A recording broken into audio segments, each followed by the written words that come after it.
12 ವರ್ಷದ ತನಕ ಏಕಾಂತದಲ್ಲಿ ಭಜನ ಸಾಧನೆ ತೀರ್ಥಕ್ಕೆ ಹೋಗುವುದು ಮಾಡಿದ್ರು.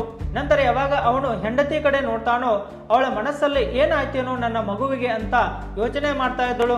ಅವನು ಹೇಳ್ತಾನೆ, ನಡಿ ಇವತ್ತು ನಿನ್ನೊಳಗಿರೋ ಈ ಪ್ರಶ್ನೆಗೆ ಉತ್ತರ ಕೊಡಿಸ್ತೀನಿ.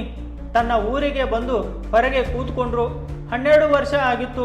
ಅವನು ಯಾರು ಅಂತ ಯಾರಿಗೂ ಗೊತ್ತಾಗಲಿಲ್ಲ. ಅವನು ಅಲ್ಲಿರೋ ಕೆಲವು ವ್ಯಕ್ತಿಗಳನ್ನ ಕೇಳ್ತಾನೆ. ನಿಮ್ಮ ಊರಲ್ಲಿ ಒಬ್ಬ ಸೋಜಾಜಿ ಇದ್ರು, ಅವನು ಸಂತ ಆಗಿದ್ದಾನಂತೆ, ಅವನಿಗೆ ಮಗು ಇತ್ತಂತೆ, ಏನಾಯ್ತು ನಿಮಗೆ ಗೊತ್ತಾ ಅಂದ. ಅವ್ರು ಹೇಳ್ತಾರೆ, ಅರೇ ಅವನ ಭಾಗ್ಯ ಏನು ಹೇಳೋದು, ಸೋಜಾಜಿ ಹೋಗೋ ವಿಷಯ ಇಲ್ಲಿರೋ ರಾಜನಿಗೆ ಗೊತ್ತಾದಾಗ ರಾಜ ತುಂಬಾ ಶ್ರದ್ಧೆ ಇಟ್ಟಿದ್ದ. ಅವನು ಸೋಜಾಜಿನ ಹುಡುಕಿಸಿದ, ಆದರೆ ಸೋಜಾಜಿ ಸಿಗಲಿಲ್ಲ. ಕಾಡಲ್ಲಿ ಅವನ ಮಗು ಸಿಕ್ಕಿತು. ಅವನಿಗೆ ಮಕ್ಕಳಿರಲಿಲ್ಲ. ಆ ಮಗುನ ಅವನೇ ಇಟ್ಟುಕೊಂಡ. ಅದೇ ಮಗು ಇವಾಗ ಯುವರಾಜನಾಗಿದ್ದಾನೆ. ಓ ಸರಿ ಸರಿ ಅಂತ ವಾಪಸ್ಸು ಹೋದ್ರು. ಹೋಗಿ ಹೆಂಡತಿಗೆ ಹೇಳ್ತಾನೆ, ನೋಡ್ದ ಮನೆಯಲ್ಲಿದ್ದಿದ್ರೆ ನಾನು ಬಡ ರೈತನಾಗಿದ್ದೆ, ಮಗನನ್ನ ಏನು ಮಾಡಿಸಬಹುದಿತ್ತು. ಆದರೆ ಭಗವಂತನ ನಂಬಿದ್ದಕ್ಕೆ ಏನಾದ, ಯುವರಾಜ.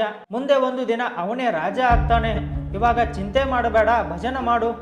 ನೋಡಿ, ಅಂತಹ ದೊಡ್ಡ ಕಾಡಲ್ಲಿ ಆ ಮಗುನ ಯಾವುದೇ ಕಾಡು ಪ್ರಾಣಿ ತಿನ್ನಲಿಲ್ಲ, ಯಾವುದೇ ತೊಂದರೆಯಾಗಲಿಲ್ಲ. ಸರ್ವರನ್ನ ರಕ್ಷಣೆ ಮಾಡೋನು ಭಗವಂತ. ಭಗವಂತನ ಮೇಲೆ ನಂಬಿಕೆ ಇಡಿ. ಭಗವಂತನ ಮೇಲೆ ನಂಬಿಕೆ ಇದ್ರೆ ಕಾಮೆಂಟ್ ಮಾಡಿ. ರಾಧೆ ರಾಧೆ ರಾಧೆ ರಾಧೆ.